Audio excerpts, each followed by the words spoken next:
मेरे सबसे सच्चे दोस्त तुम थे और तुम ही रहोगे। उसके सामने चट्टान टूट जाती है, मुश्किल ही क्या चीज है। किसी के नजर नहीं गई पर रोते तो पापा भी थे। मेरे पास एक सुपर हीरो है, वो कंधों पर पहाड़ नहीं उठा सकता लेकिन मेरी जरूरतों का बोझ उठा लेता है। एक पिता अपने बच्चों के लिए बेस्ट नहीं बेस्टेस्ट करता है। आई लव यू पापा। दोस्तों, कहते हैं कि अगर पिता है तो बाजार के सारे खिलौने अपने हैं, और ये बात ऐसे ही नहीं कही जाती, इसके पीछे एक बहुत बड़ा लॉजिक है। क्योंकि एक पिता अपने बच्चों के लिए बेस्ट नहीं बेस्टेस्ट करता है, और इसीलिए बाप बेटे का जो रिश्ता है वो भी अपने आप में सबसे स्पेशल होता है। आज दिन भी बहुत स्पेशल है क्योंकि आज फादर्स डे है। तो फादर्स डे पे हमारी पूरी एंटरटेनमेंट की टीम ने आपके लिए कुछ बहुत सारे एक्सपीरियंस इकट्ठा किए हैं, बहुत सारा कुछ स्पेशल बनाया है। आप इस पूरी वीडियो को देखिए। शुरुआत करते हैं। गौरव, सबके डैडी खास होते हैं लेकिन my daddy is the best. तो जो बेस्ट था हमने उसके साथ क्या किया, माथे पर सुपर हीरो वाला टैग चिपका दिया। और सुपर हीरो कुछ भी कर सकता है ना, उससे थोड़ी पूछते हैं कि आज मुश्किलों के कितने पर्वत पार किए, हमारी एक ड्रेस के लिए कितने कुर्ते तार तार कर दिए। उससे थोड़ी पूछते हैं कि हमारी एक जिद पूरी करने के लिए कितने दिन ओवर टाइम में गुजार दिए, हमारी बचपन की एक मुस्कान जीने में अपनी जवानी कितने दिन हार दिए। और वो बुखार वाली रातें हमारी फिक्र में सिर्फ माँ थोड़ी जागती थी, कच्ची नींद में सोते तो पापा भी थे। किसी के नजर नहीं गई पर रोते तो पापा भी थे। तो आज हम एक काम करेंगे, जिन आंखों को कभी गौर से देखा भी नहीं, आज उन्हीं आंखों की इबारत पढ़ेंगे। जो धुन कभी गाई ही नहीं, आज उसी धुन पर झूमेंगे। रोटियां पकाने वाले हाथों को सलाम है, पर आज हम रोटियां कमाने वाले हाथ चूमेंगे। बिल्कुल वैशाली, तुम्हारी जो तुमने जो बोला है उसने मुझे बहुत हद तक इमोशनल कर दिया है। लेकिन क्योंकि ये एक पार्ट है कि दिल की आज बातें हो रही हैं, तो दिल की बातें दिल से होनी चाहिए, और आज दिल की बातें दिल से होंगी। आज no light, no camera, no action, no over acting. आज हम सीधा आपके सामने वैसे आए हैं जैसे आप लोग हैं। वैशाली, आपने जब बोला ना तो अंदर से इमोशंस इतने जाग रहे थे कि रोना आ भी रहा है लेकिन कंट्रोल करना पड़ रहा है। मुस्कान, मैं आपसे पूछता हूँ, अपने पापा को कैसे याद करते हैं? कभी कभी हजारों से मिलना पड़ता है ये जानने के लिए कि हमारे दुख दर्द में शरीक कौन है। बहुत दूर जाना पड़ता है ये समझने के लिए कि हमारे नज़दीक कौन है। पापा, आज मेरे सैकड़ों यार हैं, सब मेरे सुख दुख में मेरे साझेदार हैं, लेकिन सिर्फ तुम ही हो जो मेरे लिए दोनों बाजू कटवा के भी एहसान का एक भी लफ्ज़ नहीं कहोगे। मेरे सबसे सच्चे दोस्त तुम थे और तुम ही रहोगे। मुस्कान, तुमने एक बहुत बड़ी बात बोल दी, बहुत कम लाइनों में। शब्द कम है लेकिन अगर हम उसकी गहराई पे जाएं तो वाकई एक पिता के इतने एहसान होते हैं ना।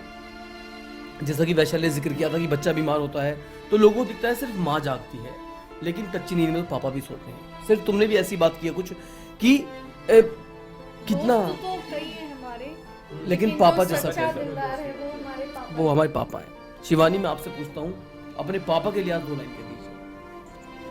मैं 2-3 पंक्तियां कहूंगी अपने पापा के लिए। और आपको इतना तो पता ही होगा कि हम सब पूरी यूथ आजकल दुनिया में बहुत कुछ काम कर रहे हैं, लेकिन हमारे माँ बाप को सच्चाई पता रहती है जब घर वापस लौट कर आते हैं, लेकिन कभी किसी ने कुछ नहीं कहा। ये आप सब एग्री करेंगे, क्योंकि पता सबको होता है लेकिन बोलता नहीं है। वो इंसान खुद फटा हुआ जूता पहन लेगा लेकिन अपनी बेटी को नई फ्रॉक दिलाने में कतराएगा नहीं। तो बस 2 लाइनें मैं कहना चाहूँगी कि कभी सुख कभी दुख, हवाएं दोनों तरफ से बहेंगी। मुश्किलें तो बस आती ही रहेंगी, पर मैंने अपनी सारी मुश्किलों के नाम एक खत लिखा है। जब पापा ना हो तो तभी आना, वरना पछताओगे। मुझसे पहले मेरे पापा से टकराओगे। तुम तो जानते हो बाप दुआओं वाली ताबीज़ है, उसके सामने चट्टान टूट जाती है। मुश्किल ही क्या चीज है।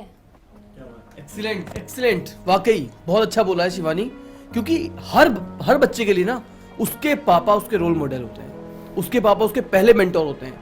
हर बच्चा जब बचपन में होता है तो सोचता है मैं अपने पापा जैसा कब बनूंगा, और वाकई वो चीजें आपकी लाइनों में मुझे दिखाई दी। लेकिन सर मैं एक और बात कहूंगी कि बिल्कुल। जैसे मेरा भी भाई है अब, लेकिन पापा को सबसे ज्यादा खुशी कब होती है जब भाई और उनके फिटिंग के कपड़े आ जाते, दोनों के कपड़े सेम फिटिंग के हो जाते हैं, तो वो एक अलग सा ही उनकी चेहरे पे मुस्कान आती है। शिवानी मैं कहना भी चाहूंगा कि एक बाप हमेशा सोचता है कि जब मेरा जूता बेटे को आने लगे तो हम दोस्त बन जाते हैं। एक बाप का जूता जब बेटे को आने लगे तो बाप और बेटा दोस्त बन जाते हैं। ये कहावत नहीं है, सच्चाई भी है।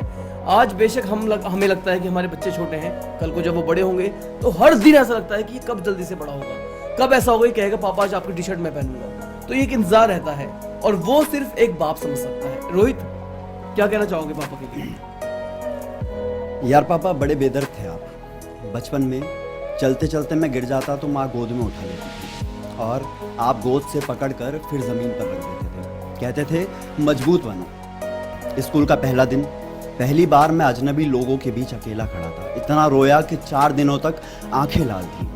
चुप कराने के बजाय आप यही बोलते रहे, रोना बंद करो, मजबूत बनो। जब कहीं पर गिरा तो मेरी चोट की तरफ आपने एक नज़र नहीं देखा और फिर वही बात दोहरा दी कि मजबूत बनो। बहुत सुन लिया मैंने मजबूत बनो, पर अब आप मेरी सुनो। इस दुनिया में तब तक रहना जब तक मैं जाने को ना कहूँ, तब तक आंखें खोले रखना जब तक मैं सामने दिखता रहूँ। यार पापा कैसे समझाऊँ कि मैं इतना मजबूत कभी नहीं बन पाया कि तुम्हारे बगैर जी पाऊँ। बिल्कुल रोहित, हम भी हमेशा चाहेंगे कि जितने भी हमारे व्यूअर्स हैं जो इस वक्त हमें देख रहे हैं, हर कोई चाहता है कि उनके पापा तब तक रहे जब तक दुनिया में उनका अस्तित्व है। क्योंकि एक बाप छाया होता है, वो पेड़ होता है जिसकी छाया के नीचे हम पलते हैं, बढ़ते हैं और खुद को कुछ बनाते हैं और खुद को साबित करते हैं। एक अम्ब्रेला होता है, और जिनके बाप, जिनके सिर पर पिता का साया नहीं है, शायद वो इस दर्द को भली भांति समझ सकते हैं कि वाकई एक जिंदगी में बाप की क्या अहमियत होती है। मैं तुम्हारे पास आता हूँ उनके। जी तो सभी ने इतना कुछ बोल दिया है, तो एक समराइज़ करते हुए मैं एक पहले तो शायरी बोलूँगा, उसके बाद एक इंसिडेंट बताऊँगा अपने पापा के साथ कि हे भगवान मेरी ये ज़मानत तेरी इस अदालत में रखना, हे भगवान मेरी ये ज़मानत तेरी इस अदालत में रखना, मैं रहूँ इस दुनिया में चाहे ना रहूँ, मेरे प्यारे पापा को सही सलामत रखना। तो ये शायरी से मतलब मैं एक मतलब हालांकि मार भी बहुत पड़ी है बचपन में पापा से, बेल्टों से बहुत उन्होंने छीला है, बट वो भी हमारी मजबूती के लिए था, क्योंकि अगर हम शरारती हो जाए तो माँ बाप ही ऐसे होते हैं जो हमें समझाते हैं और कोई नहीं समझाता। और बात की जाए तो एक बार हमारे सिटी में नया मॉल खुला था, तो मैं और मेरे पापा और मेरा छोटा भाई वहाँ गए थे। तो हम गए, पापा ने अपना कार्ड वार्ड सब घर पे भूल गए थे, क्रेडिट कार्ड, तो उनके पास जेब में 5-6 हज़ार रुपये कैश थे। तो हम गए तो मॉल में लिवाइस के शोरूम में हम चले गए, तो वहाँ पे मेरे को पसंद आ गया, कुछ मेरे भाई को पसंद आ गया, तो पापा को भी एक शर्ट पसंद आ गई, तो हमारा टोटल अमाउंट हो गया 8,000 रुपये। तो जब पापा ने बिल देखा तो उन्होंने बोला ये किसका है, तो उन्होंने बोला ऐसे ऐसे शर्ट है, तो उन्होंने कहा ये मेरी वाली शर्ट आप रहने दो, ये दो जो बिल बन रहा है आप ये दे दो। तो ये बलिदान, ये चीज़ें, ये छोटी छोटी चीज़ें आज हमें याद आती है कि हम आज हमें सैलरी मिलती है, हमें वो भी कम लगती है, तो वो अपने पेट काट के जो अपने बच्चों को पढ़ाते हैं, बड़ा एक इंसान बनाते हैं, अपने हिस्से का उनको खिलाते हैं, वो पिता होते हैं। और हमें उनसे यही सीखना चाहिए, और मैं तो भगवान से ये कहता हूँ कि हमारी उम्र भी उनको लग जाए और वो जब जहाँ तक भी जिए, जब तक भी जिए, खुश होकर जिए। बिल्कुल। और उम्र लगना तो वो होता है कि जब आप ऐसे कुछ काम करें कि आपको, आपके पिता को आप पर गर्व हो। कल तक आप जाने जाते हो कि ये इसका नाम गौरव है, इसके पिता ये है, लेकिन एक पिता को जब बहुत खुशी होती है जब कोई कहता है ये गौरव के पापा है, क्योंकि एक पिता हमेशा चाहता है कि उसके बच्चे उसकी पहचान हो। एक पिता ही वो शख्स है जो हमेशा आपको अपने से भी ज्यादा ऊपर देखना चाहता है। ना कोई दोस्त ऐसा होगा, ना कोई रिश्ता ऐसा होगा जिंदगी में और दुनिया में, सिर्फ एक रिश्ता ऐसा है जो चाहता है कि मेरा बेटा मेरे से भी 4 कदम आगे जाए। वैशाली, और मैं कुछ कहूँ उससे पहले मैं अपनी लाइफ का पर्सनल इंसिडेंट शेयर करना चाहूँगी।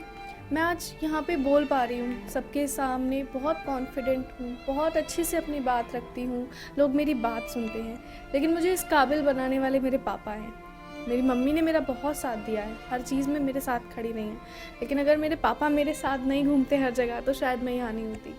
और जब मैंने कहा ना घर में कि मुझे मास कम्युनिकेशन में जाना है, मेरी फैमिली थोड़ी कंजर्वेटिव थी, मैं अपनी फैमिली में पहली ऐसी लड़की हूँ जो मास कम्युनिकेशन में काम कर रही हूँ, जर्नलिस्ट हूँ, अपनी बातें रख रही हूँ दुनिया के सामने, क्योंकि इससे पहले किसी को मौका ही नहीं मिला।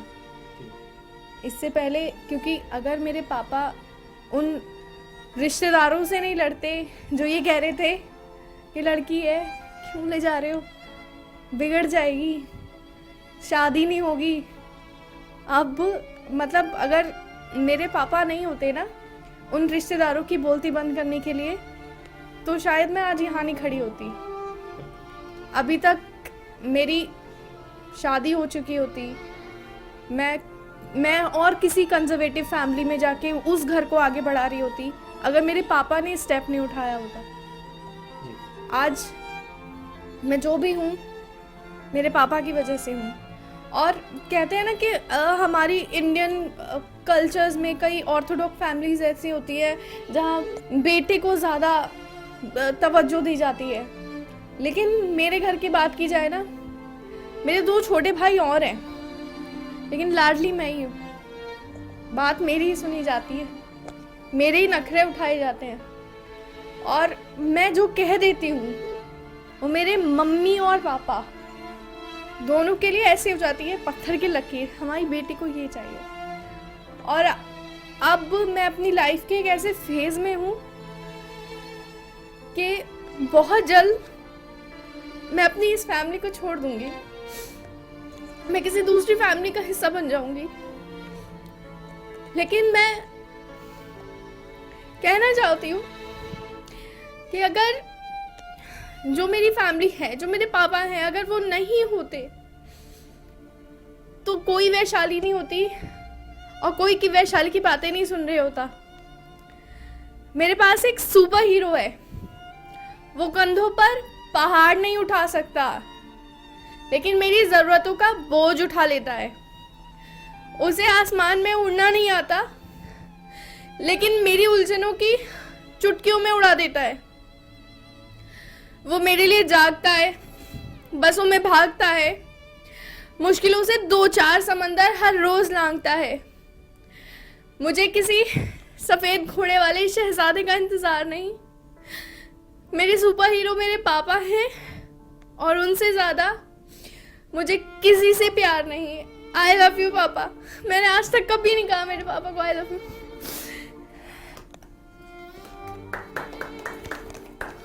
वैशाली, हम आज इस मंच पे खड़े हैं जहाँ अपनी बात दूसरों को कह रहे हैं, और वाकई में हम सबको ये बनाने वाले कोई और नहीं, हमारे पापा हैं। तो मैं सबसे पहले तो इस वीडियो को यहाँ बीच में रोकता हूँ कि सबसे पहले एक बार एक give a big hand for all the fathers. जितने भी बाप हैं, हर बाप के लिए एक बार तालियां हो जाए। रोहित। शहर में बड़ी बड़ी दुकानें थी, किताबों, खिलौनों और कपड़ों से भरी, और पापा की एक छोटी सी नौकरी। वो बरसों अपने लिए नया कुर्ता नहीं सिला पाए, पुराना फटता और उसी को सिलवाया जाता। पर कपड़े, किताबें, खिलौने मैं जो भी मांगूं मुझे मिल जाता। कुछ किस्से हैं जो हमेशा के लिए दिल में दर्ज हो गए। कैसे भूलूं कि मेरी खुशियां खरीदने में पिताजी खर्च हो गए। वाकई एक पिता का सफर जहाँ से शुरू होता है और जब तक खत्म होता है, वो अपने लिए कभी जीता ही नहीं है। ये बात अगर आज हम अपने आप को अपने पापा की जगह प्लेस करके देखें तो हमें उसके इमोशंस, उसकी इंटेंशन समझ में आएंगी कि एक पिता अपनी औलाद के लिए कितना मरता है, कितना खपता है, और हर रोज तिल तिल कर किस तरीके से टूटता है, लेकिन बच्चों की जरूरतों में कभी कमी नहीं आने देगा। क्या कहना चाहोगे वैशाली? मैं कुछ कहूँ उससे ज़्यादा मेरे जो आंसू है, शायद लोग इससे कनेक्ट कर पा रहे होंगे, और यहाँ पे जो लोग मौजूद हैं वो लोग भी कनेक्ट कर पा रहे होंगे, क्योंकि वो कहीं ना कहीं अंदर आज वो ये महसूस कर रहे होंगे कि भले ही फादर्स डे के लिए हमने एक दिन डेडिकेट किया हो, लेकिन हमारा हर दिन ही फादर्स डे है, क्योंकि पापा के बिना तो कोई दिन मैं इमेजिन ही नहीं कर सकती। जी मैं गौरव सर आपको पूछना चाहूँगा, जैसे आपके पिताजी हैं, आप भी किसी के पिता हैं, तो पिता का एहसान हम कभी नहीं चुका सकते लाइफ में, तो आपका अपने बच्चों के लिए और भी जो आगे जनरेशन आ रही है उनके लिए कोई मैसेज? अंकित, मेरे पास बहुत सारी कहानियाँ नहीं हैं, कुछ किस्से भी याद नहीं मुझे अभी, क्योंकि इस वक्त मैं इतने इमोशनल एंगल पे खड़ा हूँ कि तुम सबकी बातें मेरे दिमाग में बहुत ज़्यादा घूम रही हैं। तो मुझे जो कुछ याद था अभी वो भी मेरे दिमाग से बिल्कुल डिमिनिश हो चुका है। मैं इतना ज़रूर कहूँगा कि मैंने अपने पापा को अपने लिए बहुत फाइट करते हुए देखा है। मेरी ज़रूरतों के लिए उन्हें हर रोज़ मैंने 2-4 करते हुए देखा है। जब मैं स्कूल में था तो पहले स्कूल से एक आया कि सबको यूनिफॉर्म में ना ब्लैक शूज़ पहनने हैं। मेरे पापा ने तभी पूरा कोर्स दिलवाया, एडमिशन कराया, सिलेबस इतना सब कुछ था, 3 महीने का क्वार्टरली फीस जमा होनी थी, सब कुछ किया। मैं रोज़ देखता था कि आज स्कूल में इतना जा रहा है, वो जा रहा है, ब्लैक शूज़ दिलवा दिए। नेक्स्ट डे डायरी में मैम ने लिख के भेजा कि नहीं अब वाइट यूनिफॉर्म पे वाइट शूज़ पहनने हैं। तो जब ये नोटिस मेरी मम्मी ने पढ़ा तो बहुत ज़्यादा तिलमिला गई। उन्होंने कहा मैं मैम से आके बात करूँगी, ये क्या तरीका होता है कि कभी भी कुछ भी लिख के भेज दिया तो मतलब एक बाप क्या यही काम करता रहेगा। जब पापा ने वो नोटिस रात को आके पढ़ा ना तो वह कोई बात नहीं, हम कर लेंगे। तो इतने में पापा ने फिर वाइट शूज़ दिलवा दिए। मम्मी को तो बहुत गुस्सा आ रहा था लेकिन पापा ने बिल्कुल कूल कर दिया सिचुएशन को। और थोड़े दिन बाद क्या हुआ कि कज़न की शादी थी। मैंने कहा पापा मैं जीन्स पहनूंगा तो ये वाइट और ब्लैक स्कूल यूनिफॉर्म वाले शूज़ नहीं पहनूंगा, मुझे एक और शूज़ चाहिए जिसे सब बच्चे पहनते हैं। पापा ने कोई बात नहीं लेकिन अभी मम्मी से मत बोलना। चुपचाप गए, दिलवा के ले आए। और तब से मतलब मैं सोचता हूँ कि यार एक पापा ऐसे होते हैं। अब जब मैं एक उसी जिम्मेदारी में अपने आप को देखता हूँ, मेरे 2 छोटे बेटे हैं तो हर दिन मेरा उनसे शुरू होता है, हर रात उन्हीं पे ख़त्म होती है। तो आज मैं महसूस करता हूँ कि हमारे पापा हमारे लिए क्या करते थे। मैं आप सबको यही कहना चाहूँगा कि दोस्तों दिल में अगर कोई बात है तो निकाल दो। एक दिन आज स्पेशल है, उस दिन अपने पापा को मिलके हग कर लो, सब मैल सब कुछ भूल जाओ। कई बार क्या होता है जब हम बराबर के हो जाते हैं ना, अपने पापा के साथ कंधे से कंधा मिल लगता है तो हमें भी ईगो हो जाती है। हम भी सोचते हैं कि यार अब तो मैं जितना बड़ा हूँ तो इनकी बात क्यों मानूं। कई बार क्लैशेस होने लगते हैं। तो मैं आपसे सीरियसली कहना चाहता हूँ कि भूल जाओ, आज सब कुछ भूल जाओ। बेशक वो आपके साथ नहीं रहते तो आज एक फ़ोन कर लो उन्हें, बोल दो पापा अब तक जो हुआ वो सॉरी, आज के बाद कभी नहीं होगा, चलो फिर से एक नए संबंधों की शुरुआत करते हैं। दोस्तों एक बात और भी कहना चाहूँगा कि आज जो आपके बच्चे आपको करते हुए देखते हैं कल को आपके साथ भी वही होना है। इसलिए अपने पापा को अपने बच्चों के सामने इतना प्यार दो ताकि आपके बच्चे बुढ़ापे में कल आपको उसी तरह का सहारा और प्यार दें। एक छोटी सी मेरी दरख्वास्त यही है आप लोगों से कि आज ये फादर्स डे है, आप सबके लिए है, इसे स्पेशल बना दो। आज एक नॉर्मल दिन नहीं है, 365 दिनों में से एक स्पेशल दिन है। आज इसे स्पेशल बना दो और वो तब हो सकता है जब पापा को जाके ना सब कुछ भूल के आज एक अच्छा टाइट हक दे दो। थैंक यू दोस्तों। अगर आपको हमारा ये वीडियो पसंद आया हो तो वीडियो को लाइक करें और चैनल को सब्सक्राइब करें और हाँ, बेल आइकन को दबाना ना भूलें ताकि आप तक वीडियो का नोटिफिकेशन पहुंचता रहे। देखते रहिए इंडिया न्यूज़ एंटरटेनमेंट।